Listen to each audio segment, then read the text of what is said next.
esse assunto foi bastante falado na questão do julgamento, né? Que foi o tal do vídeo apresentado pelo ministro Alexandre de Moraes. Um vídeo cortado, editado, um vídeo que não constava nos autos.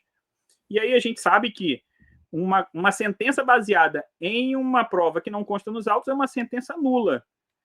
Como é que o senhor avalia do ponto de vista jurídico? E a gente geralmente tem uma sentença baseada em provas que não constam nos autos, que às vezes tem a ver mais com a atuação do Ministério Público do que do juiz. Mas nesse caso é o juiz traz uma prova que não consta nos autos. Como é que o senhor avalia essa questão do ponto de vista jurídico de um juiz, do próprio juiz, trazer uma prova que não consta nos autos?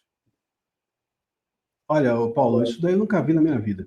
Isso daí, se eu colocasse uma prova de direito constitucional, o aluno ia chegar para mim e pensar, você está de sacanagem com a gente, isso aqui é para a gente passar. Isso aqui é só para a gente passar, não é possível que você pôs essa questão. Um juiz pode apresentar uma prova surpresa no meio do julgamento?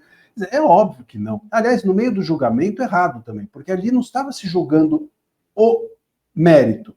O que estava em julgamento ali era denúncia. A PGR que estava sendo julgada. Não era o Bolsonaro e nem o Sete.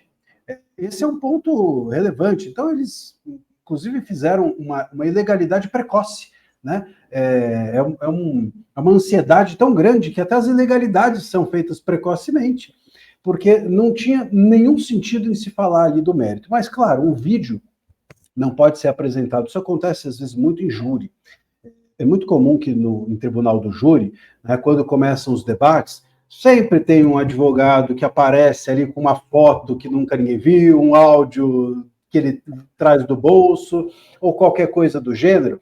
Por quê? Porque quando o processo já andou, está lá no meio do plenário, você vai anular tudo, aí ele aparece e tenta já convence, ele tenta convencer o júri. É uma marotice, vamos dizer assim, mas isso é passível de anulação. É uma prova que a gente chama surpresa. E não é só no direito penal que se condena a prova surpresa. Isso se condena em toda a nossa legislação. Até o novo Código de Processo Civil, de 2015, quer dizer, novo, para o direito é novo, né, 2015, mas ele traz a figura até mesmo da decisão surpresa, que nem o juiz pode apresentar uma decisão surpresa sem informar as partes que aquele caso vai ser decidido, etc. Então, a surpresa dentro do direito é tida como um ato de má-fé, né? E a má-fé não pode nortear um julgamento, ou seja, nem o acusador nem o defensor podem apresentar provas sem que elas estejam nos autos. Agora, um juiz, isso eu nunca vi na minha vida.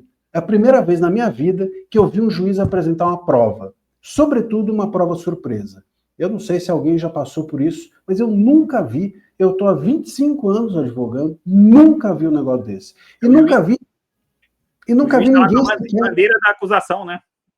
Pois é, e nunca vi ninguém sequer, inclusive, cogitar isso ou perguntar isso em sala de aula. Eu nunca vi esse assunto existir, né? É uma coisa realmente que só a criatividade do nosso judiciário aí é capaz de formar. Inclusive, Paula, um ponto importante ainda sobre esse negócio do vídeo, algumas pessoas, inclusive nas minhas redes sociais, têm dito assim, mas esses fatos são conhecidos, são fatos notórios.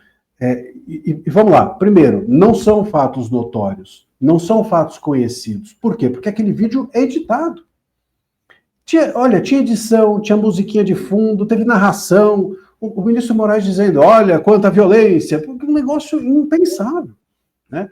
Então é um vídeo, claro, completamente editado, e porque ele é um vídeo editado, ele é um documento novo. E ao ser um documento novo, ele só poderia ser trazido depois de ter sido juntado aos autos e ofertada a possibilidade de manifestação das partes. E dado o cenário atual, era bem provável que se fosse juntado e a defesa não tivesse acesso também. Era possível que isso acontecesse. É possível.